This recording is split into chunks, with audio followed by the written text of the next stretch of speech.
13 of 23 as Lucas White continues. That's a big-time player making a big-time play. Darren Lucas White.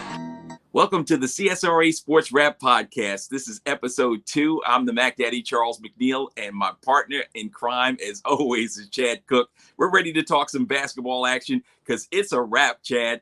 The 2020-21 season is finally, the regular season is wrapped up.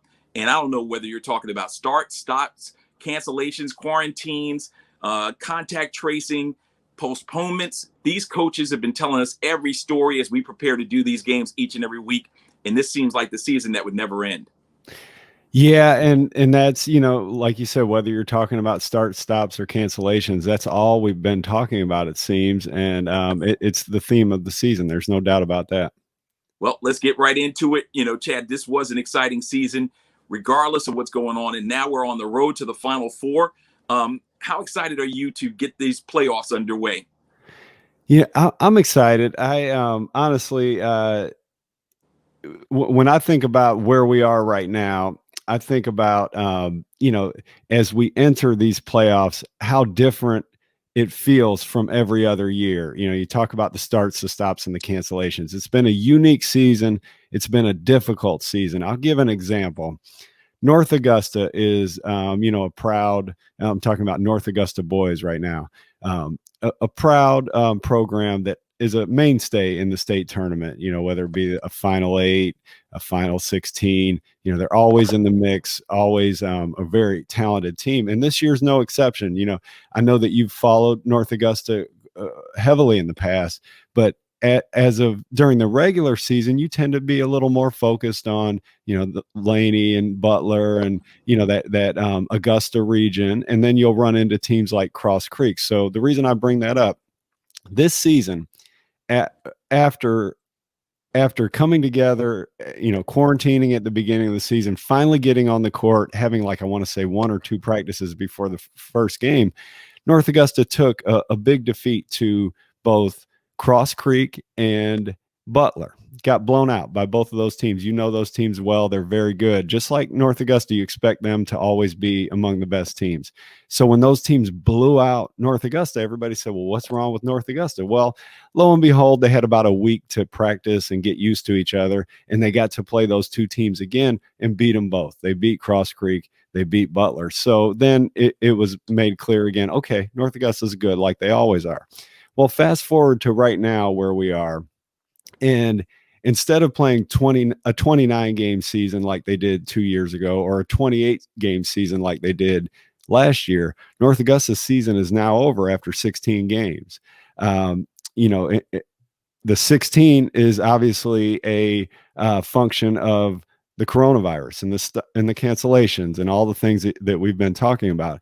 And then the other dynamic you have is in South Carolina, there's no region tournament. So there's no way to play yourself into the state tournament if you don't qualify out of the regular season. Now, why didn't they qualify in the regular season? Well, South Carolina said instead of 4 teams from each region this year, because of the coronavirus, because things are just different this year, we're going to take 2 teams out of each region. So Aiken and South Aiken got the jump on the Yellow Jackets when region play started. North Augusta started slow in that region play. You've got an 8-game schedule, and one thing leads to another, and the Yellow Jackets are their season's over after 16 games. And that, when I saw that, I started looking through all the team schedules, and somewhere between half and 2/3 of a full schedule is what the lion's share of the teams have gotten into this point. And it just kind of encapsulates what this season has been. Yeah, no question about it. But in addition to that, Chad, you've seen some outstanding 3-point performances. You've seen some great dunks. What are some of the highlight moments from the regular season that you've seen as far as individual play?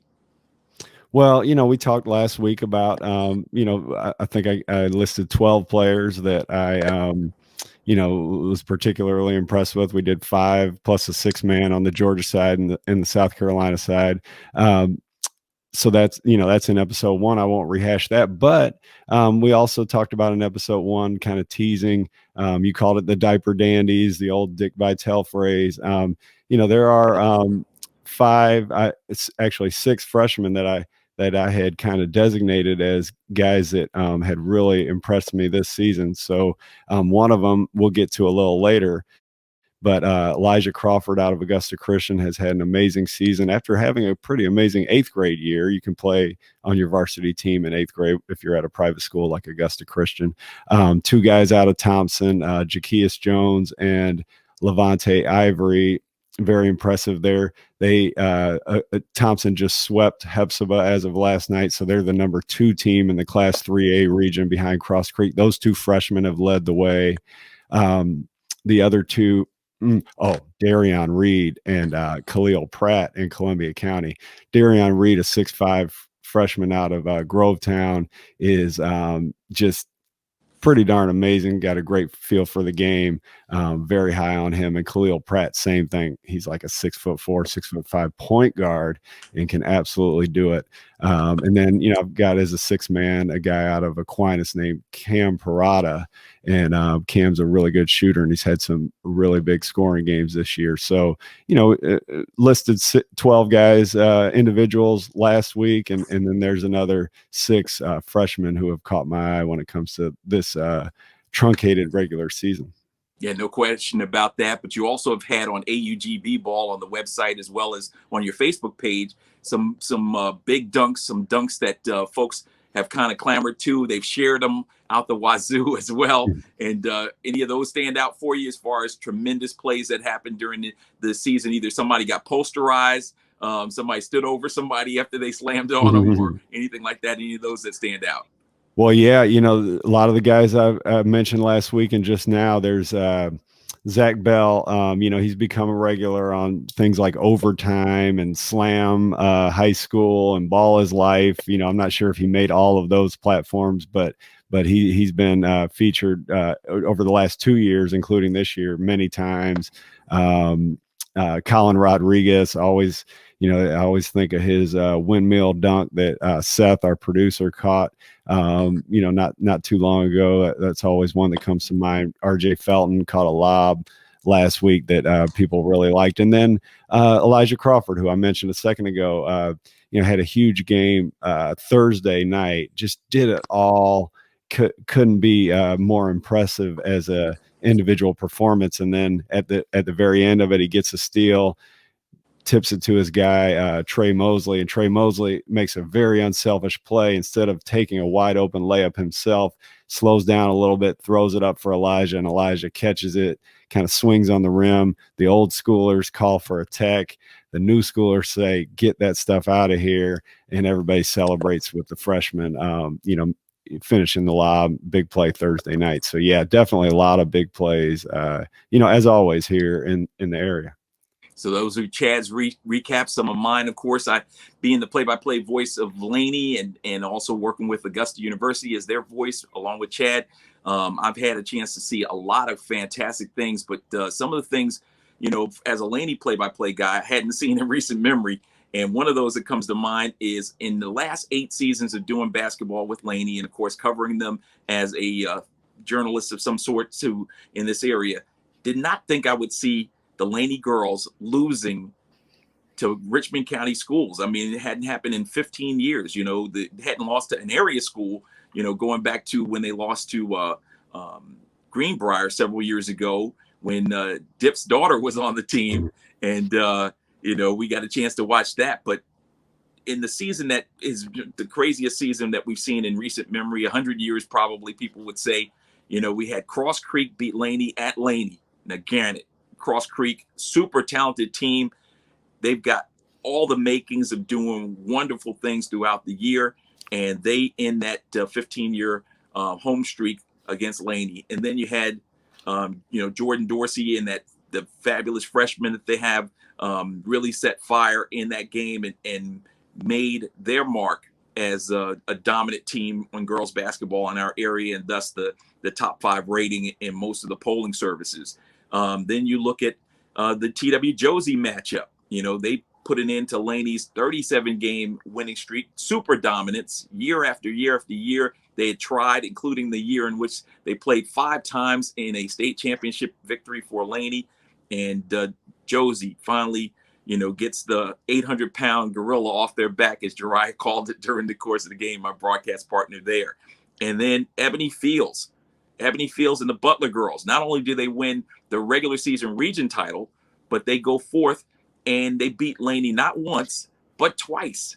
And most recently was the game that we called. And in that game, a tremendous performance by Brianna Sims. She did most of her work at the free throw line, but also Lauren Brady contributed with 11 points, and Jayla Thomas, their post player, really pounded Laney to the tune of 15 points in that game. So again, we're talking about a Butler team that just a few years ago, could only win a handful of games.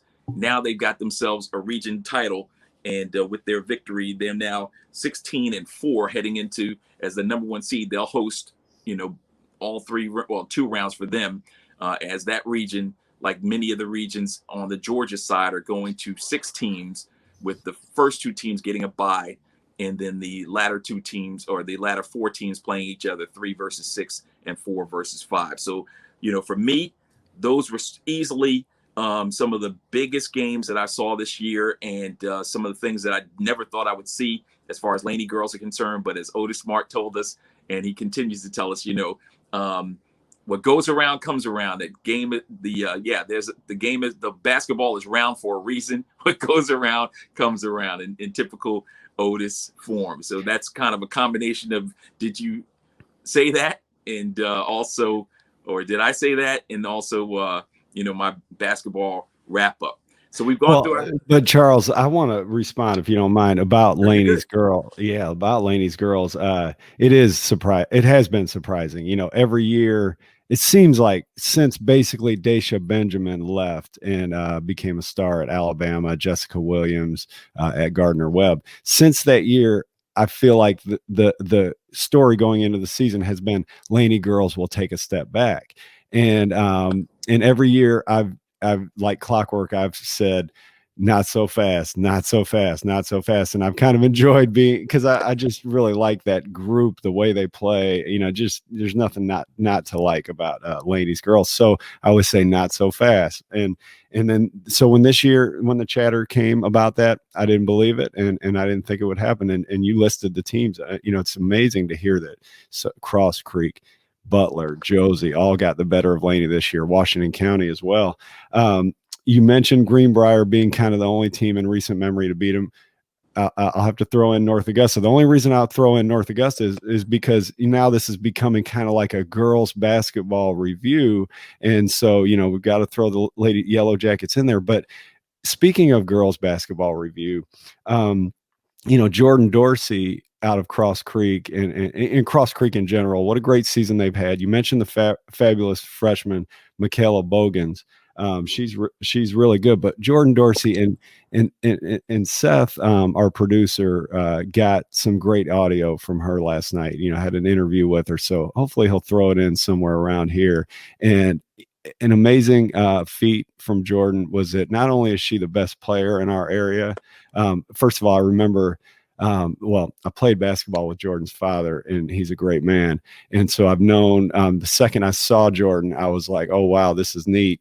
Great player, friend of mine's daughter. And when I did see her, she was a rising 8th grader. Saw her playing with the Cross Creek varsity team in the summer. Go to see her play middle school ball that next year at Pine Hill. She scored 31 and her team scored 35, and they won like 35-23, I think. And that's as an 8th grader. She's been one of the best players in high school for 4 years. Now she's the best player in the area. And on top of that, and Seth asked her how she got this accomplished. And on top of all that, she's a valedictorian at Cross Creek. So just an amazing feat from her. Butler winning the region. Who would have thought it? So girls basketball is shaped differently this season, but it's been in many ways a more interesting ride than ever on that side of the ball. Yeah. No, Lynn, you mentioned individual performances. I've seen several of those this year as well.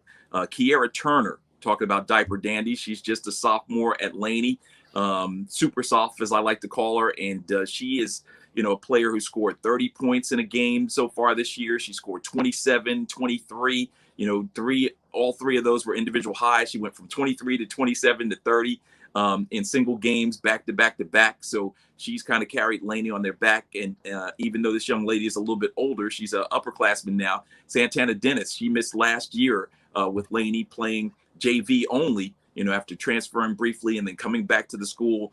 And she has been kind of a leader for Laney. So as you said earlier, you don't want to sleep on Laney because they could possibly catch fire here. Altiana Collier is a player that all coaches fear because she just doesn't stop. Her motor is nonstop. And then Kiera has a sister named Sierra who got the start in the last Laney game and scored 7 points in the onset of another game as well. So, they're building upon what they've had in the past. And then can't sleep on the return of Darby as well. Kiana Darby returned to the lineup. She's been out since December and returned to the lineup just in time for the postseason. And she's a steadying force at the point. So, and then going back to North Augusta, 4 consecutive state championships. Nobody's going to be, looking beyond them in a first round playoff situation. As you know, Coach Al Young will get them ready and raring to go. They may be down as Laney is down without a Jaden Hamilton, Division I, player from the last 4 years. They're not, they may not have a player like that as they've had in years past. But the other young ladies that have gone on and played college basketball, either D2 or D1 level. But this team is one that is cohesive and they're winners. They know how to win. Yeah, and North Augusta, down when it maybe compared to a four-peat state championship, maybe we'll see. I still would bet on them winning another one, but so they won their region. Kiana Lee and Pear Smith, among others. Goldsberry, I can't remember her first. Zuri Goldsberry, so a lot of good players there too. And then since we've named a lot of them, I'll just name a couple. Private schoolers.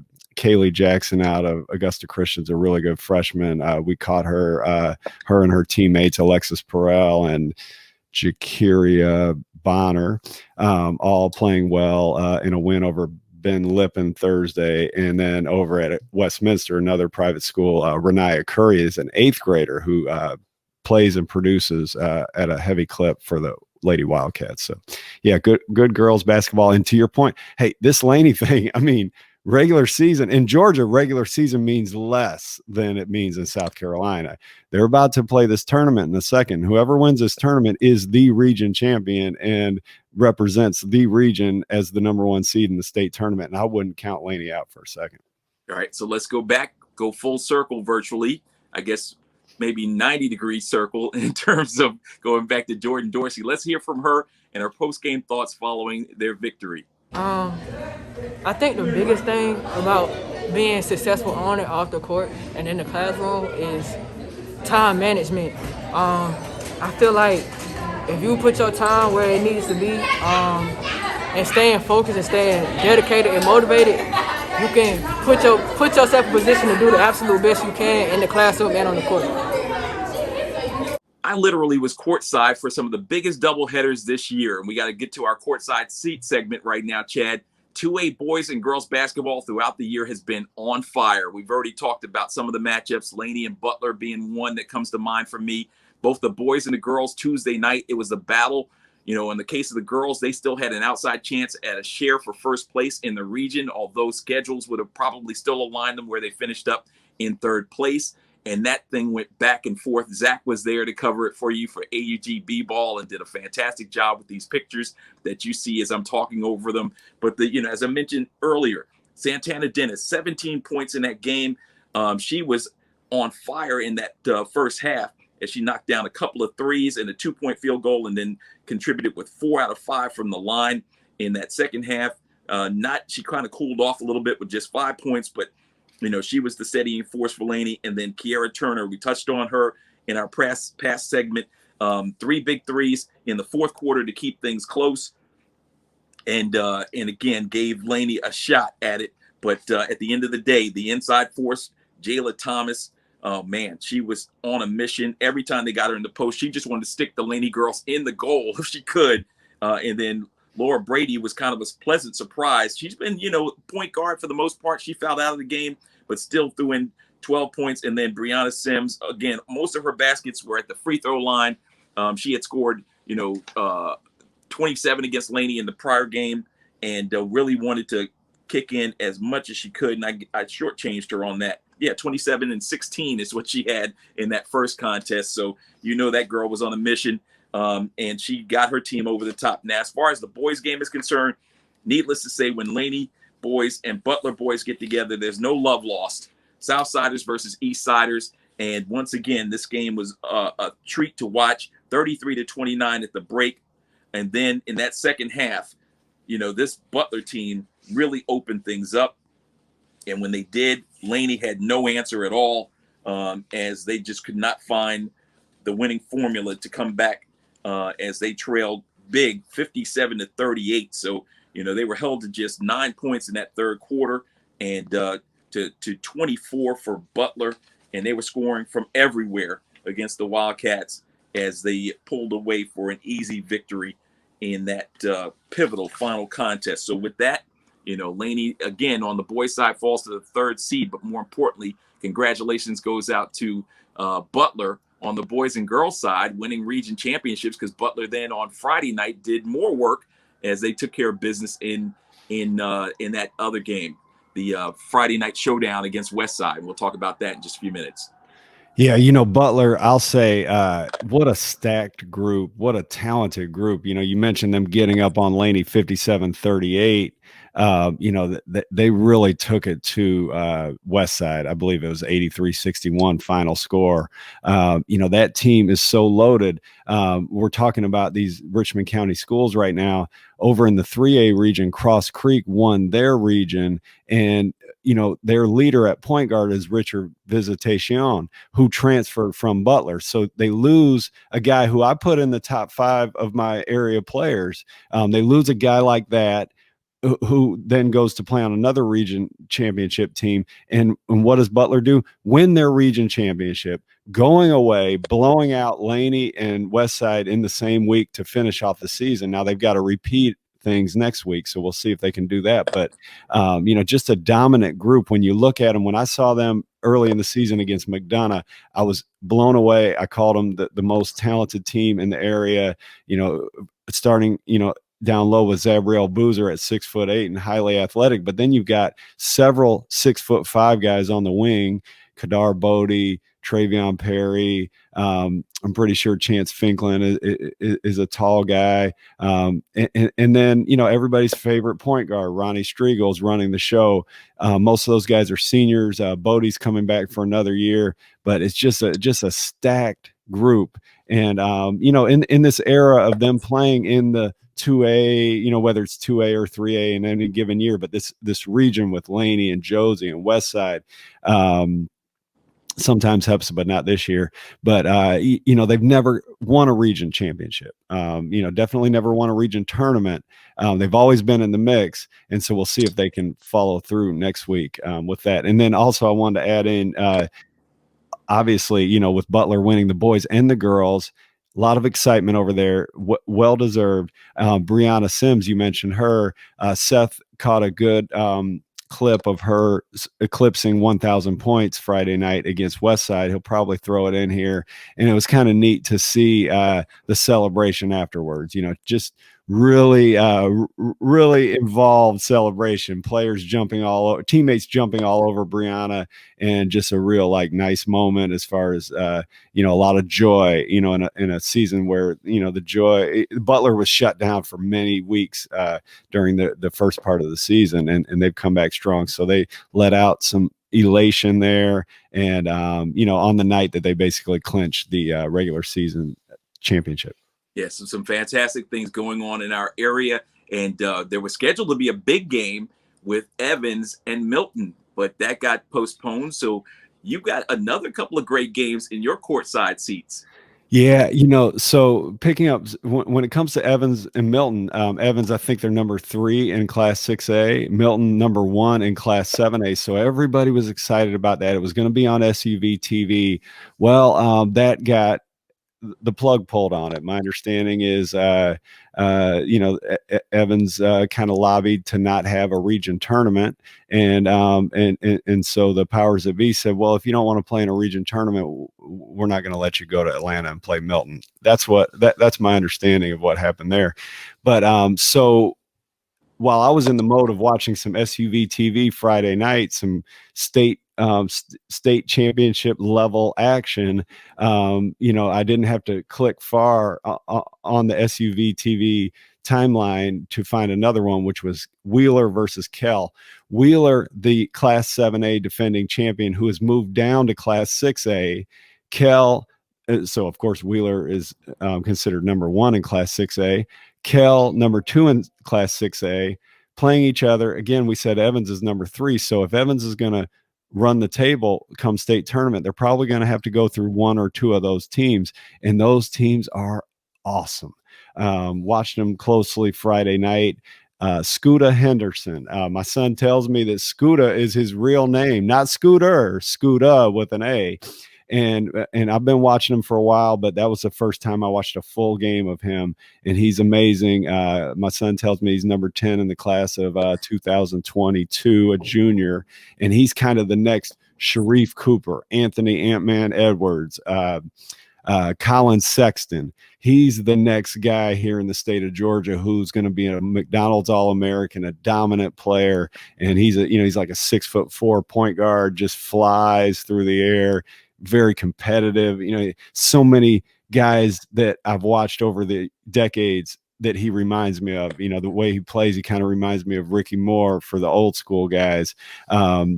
He's competitive like a Sharif Cooper.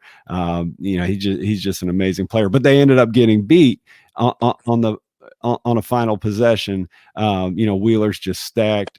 Guys like Caleb Washington and Isaiah Collier, defending 7A champs. It looked, you and I call college games, Charles, that game and the one I watched 2 weeks ago when Wheeler played Milton. Milton's led by Bruce Thornton, who's going to go to Ohio State, and Kanan Carlisle, who's a sophomore, has been offered by LSU. Though that Milton Wheeler game and the Kell Wheeler game this past Friday looked like a college game, played like a college game. And that the Wheeler and Kell, those are the kinds of teams that Evans or Grovetown will have to go through if they're going to make that Cinderella run to a Class 6A title.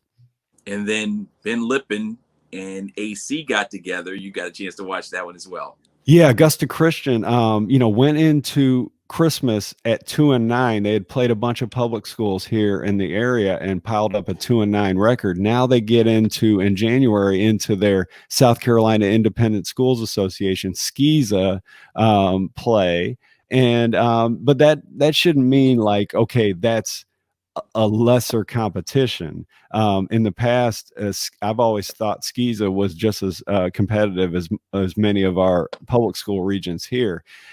Now, so I don't know if SCISA's down or Augusta Christian really turned something around in right around the holidays, because they have emerged from 2-9. They've gone from 2-9 to 10-10. They've only lost one region game, and it's a well-rounded team. It's a good team, but it all starts with the freshman, Elijah Crawford. The kid is amazing. He did so many different things that made me kind of like the Kell Wheeler game, made me jump off my couch and say, wow, like I was watching it again with my son. We watch basketball together a lot, I guess. And I was just like, wow, this, Elijah's good. And, we did a big story on Elijah around Christmas time. So I've known all about him, but, just sitting there watching him, he just gets better every time he plays. And but the team is good as well. They've got a 6'8" sophomore, Luke Wilson, transferred from Cross Creek. He's a good player. And then they have a lot of really good shooters. Johnny O'Keefe's a senior, not just a shooter, but a scorer as well. Avery Evans is a good shooter. Cam Slade's a good shooter.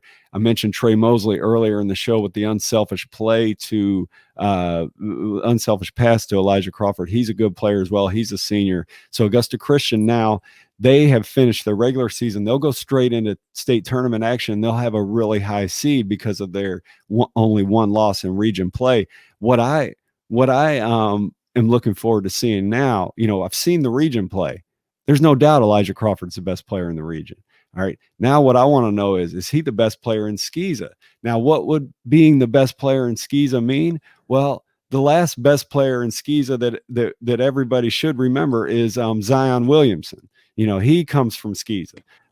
There was a few years ago, oh goodness, Seventh Woods, who ended up playing at, I see North Carolina in your background, played at North Carolina. It's finishing up at South Carolina. He was a SCISA guy out of Hammond. And so, like I said earlier, I've always pictured SCISA as being as competitive as any league. And Augusta Christian has run through their region in SCISA. Now, are they going to run through the state? And is Elijah Crawford going to run through the state? That's what I'm looking for in these coming weeks out of that section of the landscape. Yeah, the maturation process from freshman to senior can be meteoric, but at times it could get off to a great start and some adjustments be made, and then if you don't have the right pieces around you, you've got to figure out and reinvent yourself. We talked about big games, and I'm looking forward to big games. Let me get your thoughts about that in terms of. To your point about, when a guy's a freshman, we did a great interview with, I thought a great interview with Darren Douglas, the head coach at Grovetown early in the season, about sophomore Malik Ferguson and his development from a 9th grader to a 10th grader. 9th grader, he was, part of the team, but not a standout. 10th grader, he's all of a sudden a very key member of the team. So I asked him what went into that progression. And he talked a lot about players being very good at a young age, and then a lot of times they just get older and stronger at best, and they don't develop their game and their skills, and so people look at him as a freshman, say he's going to be an unbelievable player when he becomes a senior, and a guy ends up being just a lot like he was during his freshman year. So that's a phenomenon that people talk about and notice, and it's very real. What I'll say with Elijah, one cannot tell the future, but what I'll say is I don't expect that with him. It just so happens that Darren Shine, his trainer, who's a local basketball star in his own right, played at Richmond Academy, played at Delaware State Division I, and almost beat, and he was the best player on Delaware State team, almost beat J.J. Redick and Duke in the first round of the NCAA tournament, and right around, I want to say, 2007. So Darren, he trains everybody now. Everybody wants to be trained by Darren, and Elijah's one of his longtime, players or clients or whatever you call somebody who's trained by someone. And so Darren shared a clip of Elijah working as a 5th grader, and he looks obviously nothing like he looks now as a 9th grader, just because of the size and strength and all that. But he was working so hard as a 5th grader in this clip. And that's how he over the years has become who he's become now as a 9th grader. And I think he'll continue that kind of work. So the player we see as a 12th grader, the big thing I was asking my son, that my son and I were discussing as we watched Scooter Henderson play for Kell, we were saying, is Elijah going to be that in a couple of years? Like, can he be that? Like, we know he's going to be good. We know he's going to probably be great, but can he be that? Scooter Henderson is something different, as the kids say, than all the other good players. Will Elijah be that kind of player? I wouldn't rule it out with his work ethic. So it's something to watch. Well, I continue with my courtside seats as you're watching the CSRA and listening to the CSRA Sports Wrap podcast with Chad and Chuck as we hang out together. And one of the games that stuck out for me, going back to the state of Georgia in particular, public school ranks, was the championship game on the region on the boys side in Region 4AA. That would be West Side and Butler. They got together. You're seeing the highlights right now. And I'll tell you, this one, Ronnie Striggles is obviously one of my favorite players because of his speed, quickness, and court vision. And then his maturation. We talked about just that young man just a moment ago from Augusta Christian. Now we've got to talk about Ronnie and his maturation. He started off in that same plane, as a freshman, getting a chance to get run on the varsity. And then he goes all the way through the 4-year career. And we've seen him grow. And in the game on Tuesday against Laney, he took over in the 4th quarter. And, much the same way against West Side, it was a tight game. And then Butler opened up a can and it was all over with. as they roll to an easy region championship. And again, I know the speed and quickness that exists with Westside. No disrespect to Coach Hunter and his program, much love to them. I think that, again, he's built that program back nearly to the mid 90s level of play, and they've got a good shot at a state championship, even despite the loss to Butler. So, you look at them as one thing, but when you've got a Ronnie Striggles, when you've got a Kadar Bodie, when you've got those guys, doing what they do, getting up and down the floor, taking chances on defense to block shots, knocking down threes, but more importantly, getting the ball in the paint and finishing second chance opportunities. They were forced to be reckoned with. So that was one of my games. And then the other one on the South Carolina region, tournament play is already underway. Strom Thurmond and Fox Creek got together. And Chad, man, I was really impressed by Jordyn Johnson and Tyler Stampley. Those boys were hooping in the creek. Yeah, Fox Creek is, always a good team, and that goes back to the, I don't know, the dynamics of this season. When region tournaments aren't a thing in South Carolina, but this year, in certain situations, regions have instituted them. So I asked Coach Andrew Peckham what the deal was with region tournaments, and he said, well, if you think about it, our team, Fox Creek, has played 4 region games out of what we should be playing is 10. And that many other teams in the region are in the same boat. So that 6 teams got together and put brackets together. We get Fox Creek playing Strom Thurmond gave AUGB ball a chance to see both of those teams for the first time this season. Very familiar with Jordyn Johnson and those guys from years past, also on the football field. So we know them well, but it was a great opportunity for us to get out there, for Seth to get out there at 3:00 Saturday and catch that. So now Fox Creek can move on and try to upset Brooklyn Casey. If they can upset Brooklyn Casey, they will get in the state tournament and turn a season that has been plagued by quarantine, into a positive ending. I want to say Fox Creek played this week, maybe Tuesday night, and they had practiced the day before on Monday, and before that they had been quarantined for over 14 days. That was maybe the 3rd or 4th time this season that team's been quarantined. So good for them for getting out there, getting a victory, and putting themselves within 1 game of reaching the state tournament. And we wrap up our courtside seats with your look inside of Augusta University's games against Flagler. Yeah, well, just a tough game on the men's side. So we'll start with the women.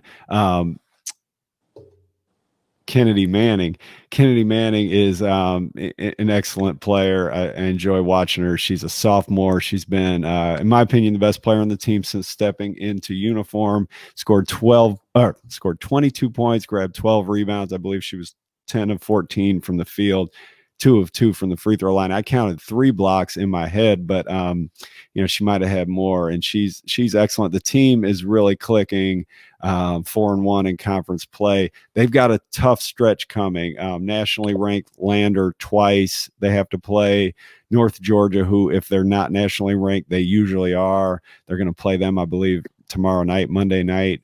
And so those games will be challenging, to say the least, and could dent that 4-1 record. If it does dent that 4-1 record, what the ladies will come up against is, their quest to make the conference tournament. North Georgia, Lander, and Clayton State, all with a lot of wins, are almost locks. So there's only 1 space left, since there's only 4 teams allowed in this year. So Augusta will have to fight for that 1 space with 7 other teams, 11-team conference now that USC Aiken has opted out for the season. So good luck to the Lady Jaguars. They're playing better than we've ever seen them play, but they're going to also need to even step that up further when they face North Georgia and Lander coming up. But the men, we've talked about it. I feel like I've talked about it at least 1,000 times by now. The team missing 5 players, missing 2 starters for the season. 8 guys in uniform, sometimes 7 or 6. And Coach Dimitris said yesterday that he knew this was going to happen sooner or later. And what he meant by this, he knew this was going to happen. you get out there, you're shorthanded, and you get overwhelmed because the other team's playing well. The other team's got a great player in Jacek Lottie, and things start to snowball, and you start playing poorly, and you don't give up, but you just almost lose faith a little bit while you're on the court. And the guys, things snowballed on them yesterday, and they lost 82-52. Coach Mitras talked to us after the game. A couple things he said: we've got to address this and make sure we don't have lingering effects. That's the part where, those guys didn't give up yesterday, but beatings like that could lead to something like that. And he wants to head that off before it's even a possibility. But then he also, the most instructive thing Coach Mitras talked to us about after the game yesterday, in my opinion, was just the notion of, after UNC Pembroke on the men's side and USC Aiken on the women's side have opted out this season, which is a fine decision to make in the public health crisis that we're dealing with. Why doesn't Augusta's men opt out? Why don't they opt out? But have they thought about it? And what is the thought process for going through a decision like that? And Dip's response, I thought, was great. And it was instructive, like for us, I guess, we're just covering it, but for all the teams that are, dealing with these coronavirus times, playing half a season, dealing with just bad luck in general. And then us, as Seth, stays up all night to help put out product for AUGB ball, or, material for AUGB ball, or you and I try to make a show, and, is anybody watching? Is anybody listening? You can deal with that in a couple of different ways. And Dip Mitras gave us a roadmap, gave us all, whether it be teams, coaches, broadcasters, bloggers, whatever, a roadmap for how to deal with things when they're not going perfectly. And, maybe we can stick his words in here at this moment and, remind ourselves that, you just kind of keep moving forward. It's just not part of our DNA. You're not going to just throw in the towel.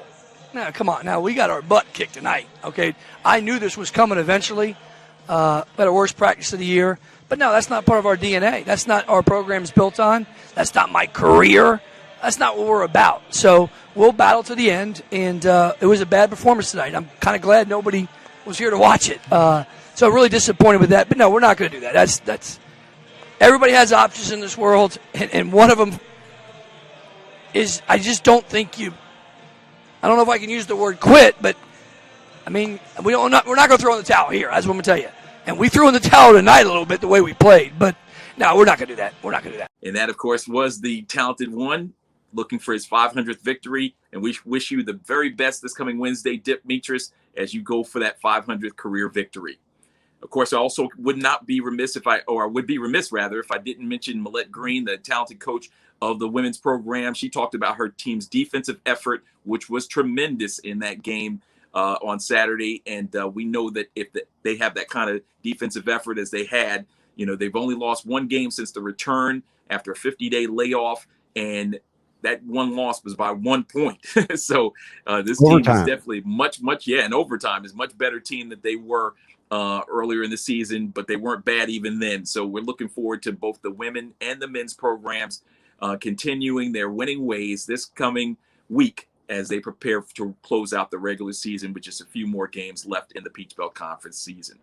All right, let's close things out, Chad. It has been a great show thus far. I've enjoyed this podcast, and we want to invite everybody to join us on the road to the Final Four, where next week we will get in depth and talk about the state tournament, because we will have the brackets, we'll have it all broken out, and we'll have a chance to watch these region tournaments close them way out as well. And your thoughts about the coverage that's coming next week and in the weeks to come. Yeah, well, we have on the Georgia side region tournaments galore. We'll also follow in some way Fox Creek, see if they can advance through their region tournament on the South Carolina side. But on the Georgia side, basically, and I don't know how I feel about this, because I love region tournament, but it's almost like you throw out the regular season. You literally throw out the regular season, and it all starts over again. Seeding is a incentive for the regular season, so there's that. But it just all starts over. Can Butler boys and girls win a region tournament championship. I know they did in Coach Body's first year about 10 or 11 years ago, but it's been a little while. Can they get that done? I really expect Cross Creek to get it done, but Thompson, Hephzibah, why not? And on the 6A side, they've opted to not have a region tournament. So it's really the 2A and the 3A, and 1A with Warren County and Hancock. They're not going to have one either. So 2A and 3A, basically, it's a fun little thing where Augusta, the Richmond County Augusta is going to really shine during this region championship week, because you've got the Butler, Laney, West Side, maybe Putnam County comes in there and makes a little noise. You've got that going on both the boys and girls side in 2A, and then you've got basically Cross Creek on the boys and girls side being the overwhelming favorite in the Class 3A. But if venture outside of Augusta a little bit, and you do have the Thompson and Hephzibah, by the way, is also in Augusta, but not in Augusta. I'm not sure. I don't quite understand all that, but yeah. So Augusta, Richmond County, the city, as they say, it will shine here in Region Championship Week, and I definitely look forward to that. CSRA Sports Wrap podcast will continue next week at the same time, and we invite you, please like, share, comment. Let us know what you're thinking. Most importantly, share it with your friends. That's the biggest thing we want you to do. Let everybody know that Chad and Charles are here, and we're going to be here each and every week to bring you the CSRA Sports Wrap podcast throughout the high school basketball season. And we're looking at opportunities and plans for the spring and the fall as well. So based on your participation, will warrant whether we continue this endeavor. But we're looking forward to bringing you the best coverage that we possibly can and unique insights that you only get on AUGB Ball. That's .org, or on the Facebook page, or anywhere where you find social media. And of course, this is available wherever you find podcasts. So for Chad Cook, I'm Charles McNeil and Seth Wesley back in our network center. For all of us associated, we thank you for watching and listening. And we look forward to having you right back here next time. Take care. Have a great rest of your day. 13 of 23 as Lucas White continues. That's a big-time player making a big-time play, Darren Lucas White.